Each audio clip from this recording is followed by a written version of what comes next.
저는 한국 산불방지기술협회 산불교육강사 이혁래입니다. 오늘은 산불감시원이 담당 구역에서 예방활동을 하다가 산불을 발견했을 때 행동 요령에 대해서 말씀을 드리겠습니다.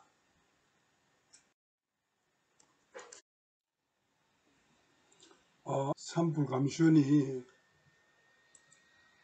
이 행동 요령을 꼭 알고 있어야 할 사유는 당당하고 자신감 있는 빠른 행동을 하기 위해서입니다. 모르고 있을 경우에는 어떻게 되겠어요? 행동 요령을 모르고 있으면 우왕좌왕하면서 어떻게 해야 될 걸 모르고 많은 시간을 그냥 소모하게 되는 거죠. 근데 보면 산불감시원으로 5년 이상 이렇게 오랫동안 근무한 사람들도 이 행동 요령을 모르는 분들이 많다는 것입니다. 그래서 이 시간을 통해서 꼭 알고 있었으면 좋겠습니다.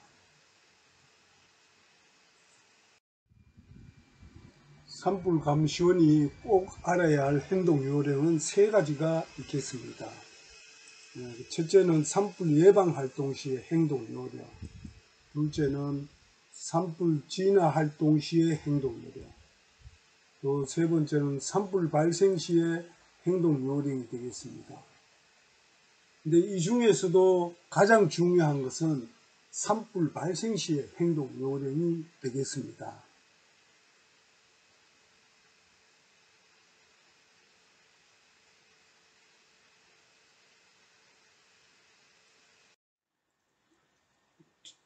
예방활동 시의 행동 요령을 보면 첫째, 시간적으로 급하지 않습니다. 둘째, 매일 반복적으로 활동을 하기 때문에 연습을 할 수 있는 거죠.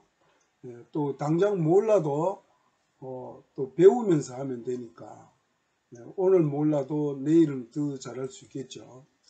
또 설사 조금 잘못했다 하더라도 산불이 안 나면 큰 문제 없이 넘어가는 것입니다. 다음으로 산불 진화 활동 시의 행동 요령을 보면 이 또한 역시 시간적으로 급하지 않습니다. 시간적으로 왜 급하지 않느냐고요? 물론 불이 나서 출동할 때는 급하게 출동하지만 진화 현장에 도착했을 때는 그렇게 급하지 않습니다. 또 진화 현장에서 잘 몰라도 조장이나 옆에 동료들에게 배우면서 하면 되고 또 옆에 사람들이 하는 것을 눈으로 보면서 배우면 되는 것입니다. 또 평소에 불이 나서 동원되어 출동한 경험이 있기 때문에 반복적으로 이렇게 활동을 한 경험이 있다는 거죠. 또 현장에서 조금 잘못해도 다시 진화하면 큰 문제 없이 넘어가게 됩니다. 왜냐하면 혼자 사는 것이 아니고 같은 동료들과 같이 조를 맞춰서 하기 때문에 함께 따라가면 되는 거죠. 자, 그런데 산불 발생 시의 행동 요령을 보면 좀 차이가 있습니다. 산불 발생 시에는 시간적으로 급하기 때문에 누구나 당황하게 되는 거죠.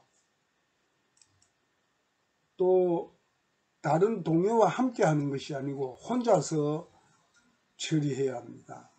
그래서 모르면은 가르쳐 주는 사람이 없다는 거죠. 또 자주 일어나지 않습니다. 보통 보면 산불감시원이 5년이나 10년 이렇게 근무한 사람도 자기 담당 구역에서 한 번도 산불이 일어나지 않는 경우가 많죠. 또 그렇지만 잘못하면 큰 피해로 엄청난 문제가 생긴다는 것입니다. 어떤 문제가 있을까요? 자, 산불 발생 시에 행동을 잘못하면 엄청난 피해가 생긴다는 거예요. 오전에 산불을 진화할 수 있는 것을 3일 또는 일주일 이상 이렇게 확대돼서 많은 산을 그야말로 태우게 된다는 거죠. 엄청난 피해가 생기는 거죠. 또 어떤 문제, 개인적으로는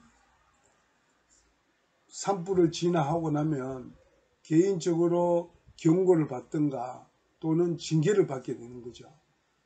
그래서 산불 발생 시에는 행동요령을 모르고 있어서 잘못 행동하게 되면 여러 가지로 큰 문제가 생긴다 하는 것을 알 수 있겠습니다. 산불 발생 시의 골든타임은 몇 분일까요? 골든타임에 대해서 알아보겠습니다.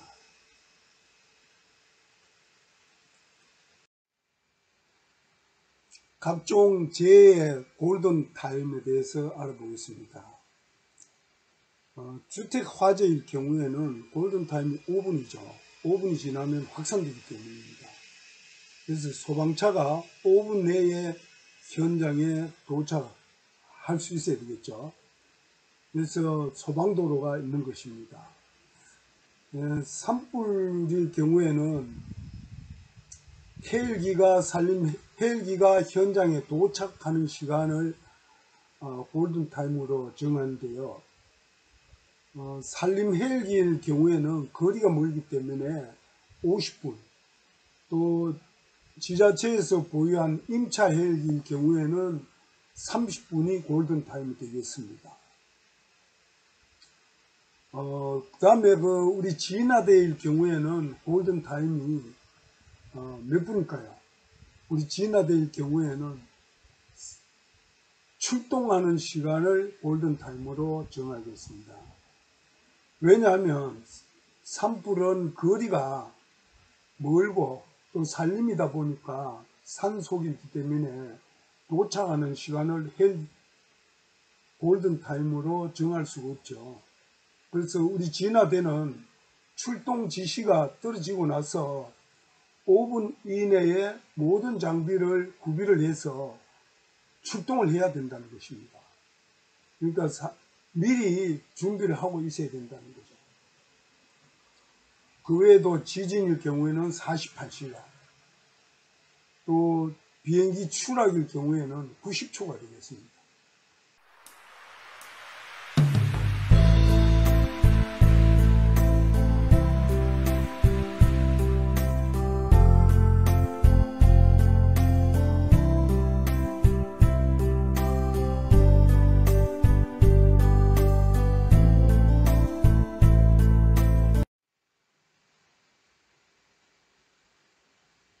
자, 산불 감시원이 담당 구역에서 근무 중에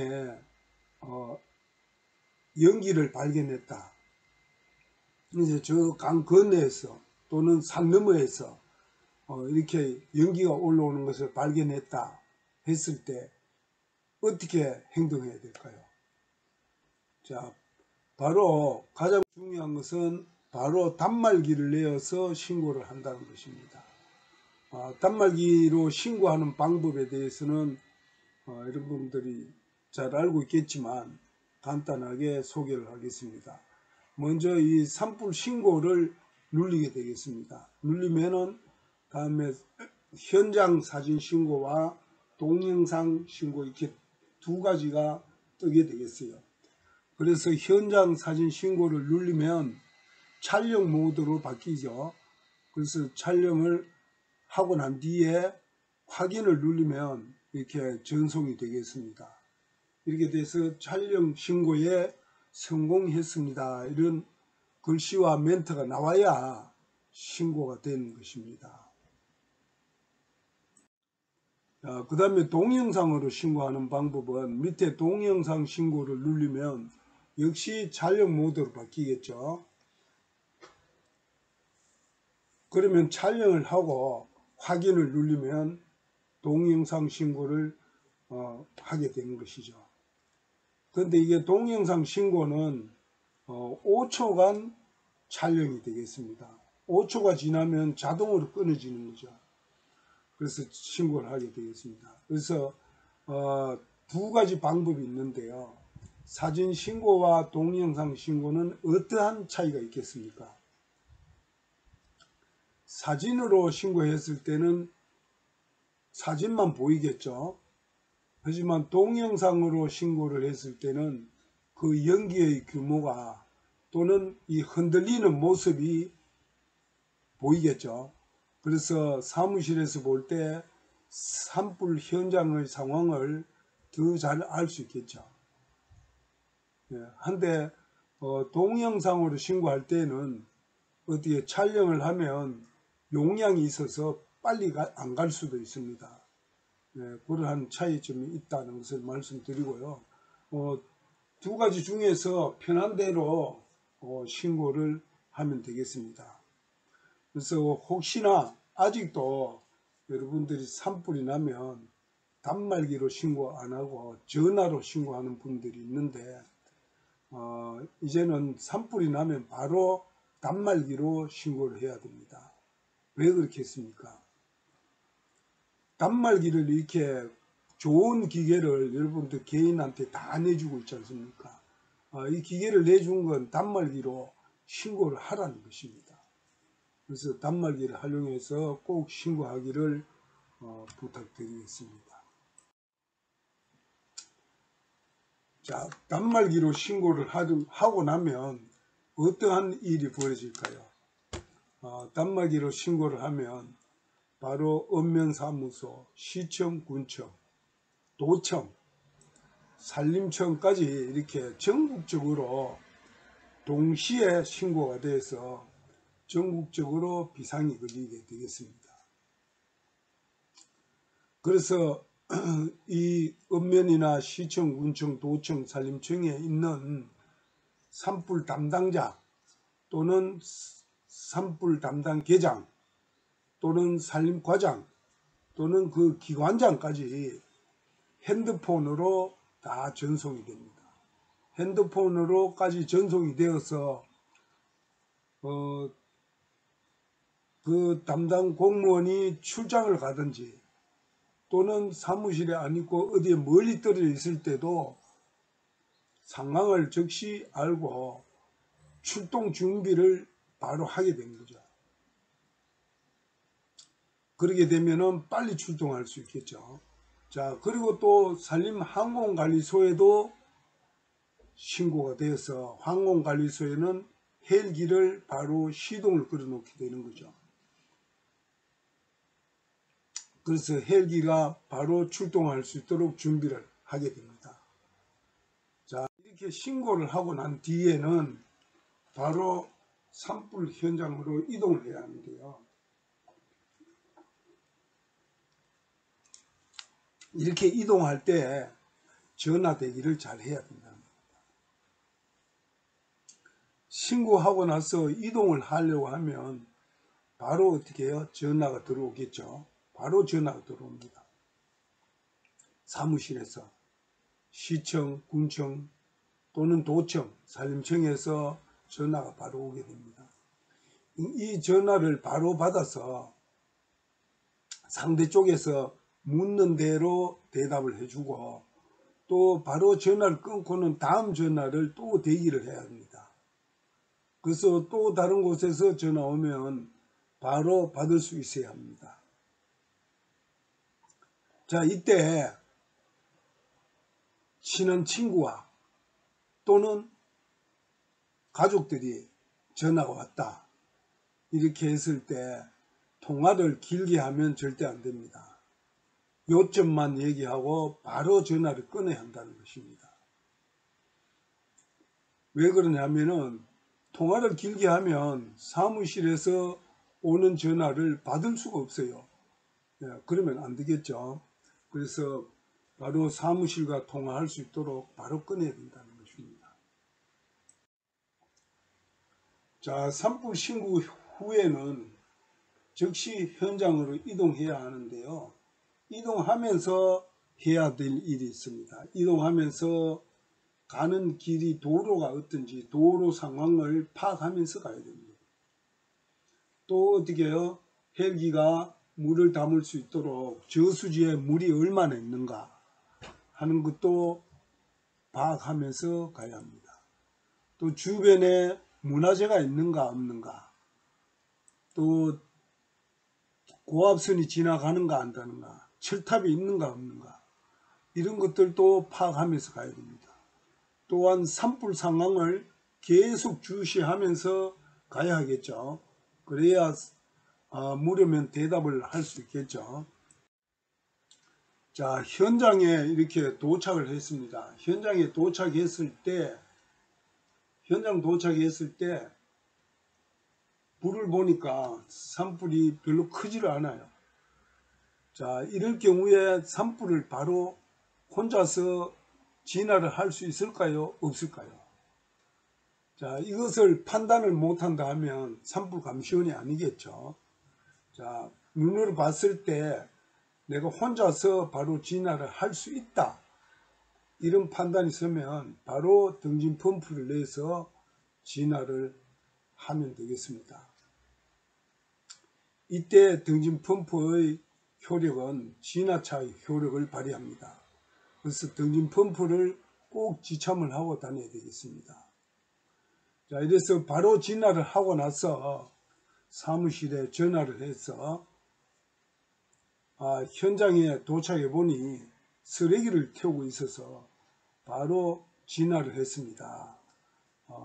상황이 종료되었습니다 하는 것을 사무실에 얘기하면 산불 상황이 모두 종료가 되겠습니다. 자, 그런데 또 현장에 보니까 벌써 이미 산에 불이 붙어서 이렇게 번졌어요. 이랬을 경우에는 혼자서 진화를 할 수 있을까요? 못할까요? 혼자서 진화를 할 수 없겠죠. 네, 이때는 진화를 하지 않습니다. 진화를 하지 않고 어떻게 합니까? 바로 단말기를 내어서 2차 신고를 하게 되겠습니다. 단말기로 2차 신고를 하게 되겠습니다. 자, 그 다음에 최초 발화지를 확인을 해야 합니다. 최초에 어디서 발화가 됐는가 확인을 해야 돼요. 확인을 하고 그 발화지를 사진을 찍어놔야 돼요. 사진을 3판 이상 이렇게 위치를 바꿔가면서 3판 이상을 찍어놔야 된다. 그 다음에 폴리스 라인을 칠 수 있다면 폴리스 라인을 치면 더 좋겠죠. 자, 그리고 나서 주변을 살펴봐야 되는데요. 주변에 혹시 불로 인해서 다친 사람이 있는가 없는가 하는 것을 살펴봐야 됩니다. 그래서 다친 사람이 있다 하면 바로 119에 연락을 해서 구호를 해야 되겠죠. 대부분 보면 꼭 산불을 내는 사람들이 불을 끄다가 이렇게 큰 봉변을 당하는 경우가 많습니다. 저는 이런 사실을 현장에서 목격을 많이 했는데요. 꼭 이렇게 불을 낸 사람은 자기 옷에 불이 붙은 것도 모르고 불을 끄는 데만 집중을 해서 불을 끄다 보면 화상을 입든지 크게 다쳐서 또는 사망까지 이르는 경우가 많이 있죠. 그래서 주변을 꼭 살펴보고 사상자가 있는지 확인을 해 봐야 되겠습니다.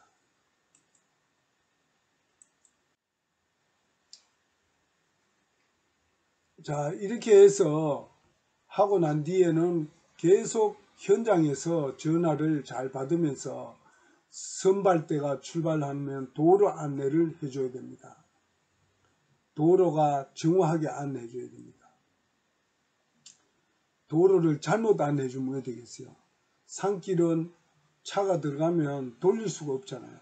잘못 안내해 주면 이게 후진을 해서 나와야 되는데 후진으로 100m 이렇게 나오다 보면 시간이 엄청나게 많이 걸리죠.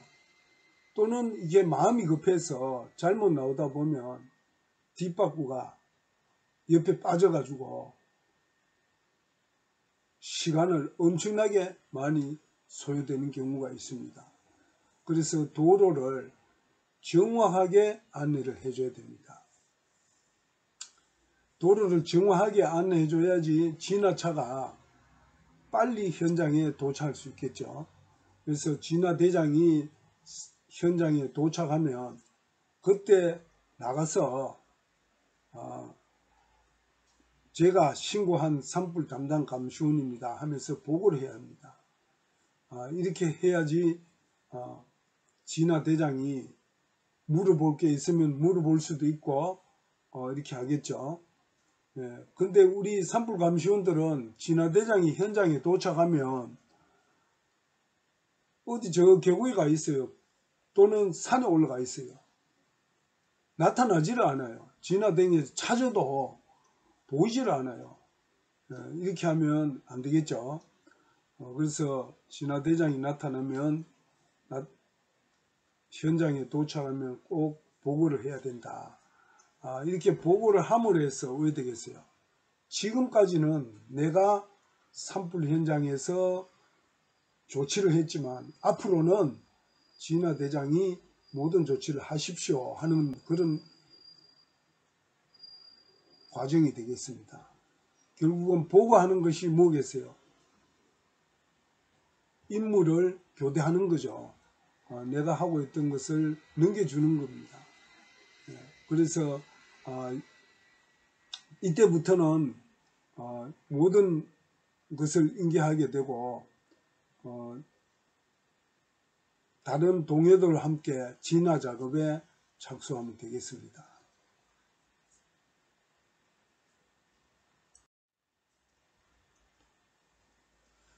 자, 진화 활동에 참가하면 되는데요. 자, 이렇게 함으로 해서 임무가 끝나게 되는 것입니다. 근데 산불이 발생하고 나서 지금까지의 이 시간이 불과 30분밖에 안 되죠. 이 30분간에 이루어지는 일들이 여러분들이 해야 할 행동 요령입니다. 이 30분간을 어떻게 행동하느냐에 따라서 산불을 조기에 끌 수 있느냐 아니면 3일, 일주일 이렇게 확산되느냐 하는 것이 정해진다는 것입니다.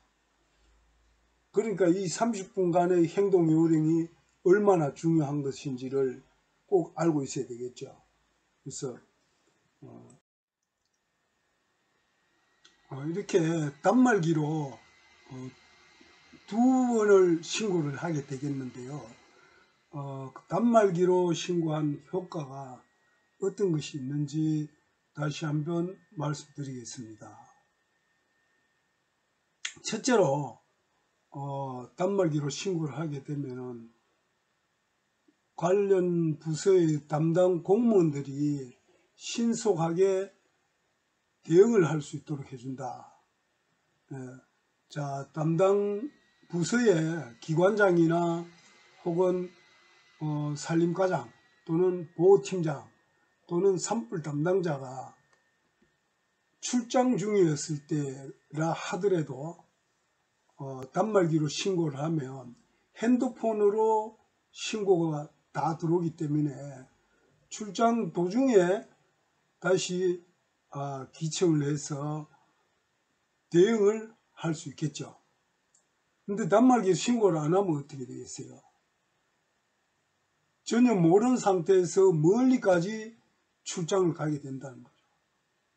그러면은 불이 확산되었을 때도 이렇게 대응을 빨리 할 수 없다.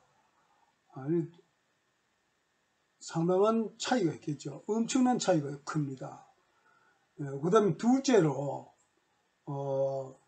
산림 헬기가 빨리 출동하게 된다는 거죠. 단말기로 신고를 하면 신고하는 순간에 산림 헬기 시동을 걸어 놓기 때문에 현장에서 헬기를 요청을 하면 바로 헬기가 날아옵니다. 하지만 단말기로 신고를 안 하면은 헬기를 요청을 하더라도 바로 올 수가 없죠. 헬기는 예의를 시키고 해야 되기 때문에 그만큼 시간이 늦어지는 것입니다. 그래서 보통 산불 현장에서 보면 헬기 요청하자마자 안 온다고, 5분 기다렸는데도 안 온다고, 10분 기다려도 안 온다 하면서 이렇게 하는데요. 실제로는 헬기는 예열을 15분 정도 시켜야 됩니다. 그렇기 때문에 바로 올 수 없습니다. 자, 헬기가 산불 현장에 5분 늦게 오고 5분 일찍 오고에 따라서 그 산불은 엄청난 차이가 나죠. 가령 바람이 많이 불었다 하면 산불 확산은 엄청나게 더 많이 되겠죠. 그래서 헬기가 빨리 오는 것이 산불 빨리 잡을 수 있는 길이다. 이렇게 생각하면 되겠습니다. 자, 그 다음에 세 번째 단말기로 두 번째 신고한 거. 이것은 어떤 효과가 있겠어요? 현장에서 단말기로 또 신고했는 것은 산불 발생 위치를 정확하게 알려줍니다. 해서 산불 진화대가 출동하는데 큰 도움이 되겠죠. 실질적으로 보면 산불 신고가 들어왔다 하더라도 전화로 신고가 들어왔을 경우에는 산불이 났는 위치를 찾는데 시간이 많이 걸립니다. 산이란 것이 그렇습니다. 그래서 이렇게 시간이 많이 걸리는데 단말기로 신고를 하게 되면 그 위치가 정확하게 나오기 때문에 찾아가는데 상당히 빨리 찾아갈 수 있겠죠. 그래서 이러한 그 효과가 있다. 그래서 단말기로 꼭 신고해 주는 것이 산불 조기 진화에 큰 도움이 된다는 것을 다시 한번 말씀드리고, 단말기를 내줬기 때문에 꼭 단말기로 신고를 해야 한다는 것을 다시 한번 강조합니다. 다시 한번 총정리하겠습니다. 최초로 연기를 발견하고 나면 단말기로 1차 신고하고 현장으로 이동을 해서 다시 2차 신고를 합니다. 그 다음에 현장 인계하는 과정까지가 되겠습니다. 이것만은 꼭 숙지해서 신속하고 당당하게 행동할 수 있으면 좋겠습니다.